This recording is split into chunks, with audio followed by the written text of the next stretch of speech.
7 जानेवारीला कर्जतच्या पोलीस ग्राउंडवर ऐतिहासिक सभेच्या रूपाने होणार आहे।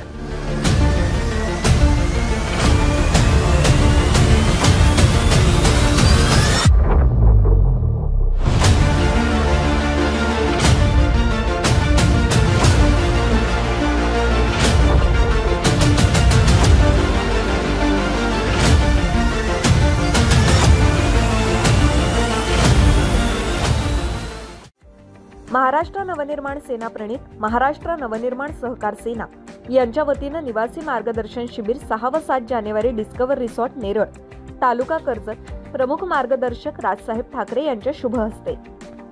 राज ठाकरे येणार असल्यानं त्यांच्या नियोजनाची जबाबदारी मनसे जिल्हाध्यक्ष जितेंद्र पाटील पार पाडताना दिसून येत आहे। त्यामुळे राज ठाकरे कर्जतमध्ये येत असल्यामुळे जोरदार बॅनरबाजी करण्याचं काम मनसे करणार आहे। राज ठाकरे यांच्या स्वागताचं नियोजन 4 फाट्यापासून करण्यात आलंय।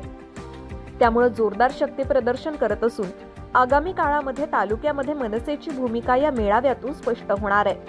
त्यामुळे आगामी काळामध्ये मनसे सुद्धा विधानसभेच्या निवडणुकीच्या दृष्टीने रिंगणात उतरेल हे मात्र नक्की। त्यामुळे मनसेचा चेहरा जितेंद्र पाटील आगामी काळासाठी महत्त्वाचा ठरणार आहे। जितेंद्र पाटील हे राज ठाकरे यांच्या किचन कॅबिनेटमधले ओळखले जातात। त्यामुळे सहकार परिषदेतून आगामी काळामध्ये कर्जतचा राजकारण शिजणार हे मात्र नक्की। त्यामुळे सहकार परिषदेचं आयोजन केलं असल्यामुळे सहकाराचे मुद्दे या शिबिरातून खूप महत्त्वाचे ठरणार आहेत। विकासनामा कर्जत।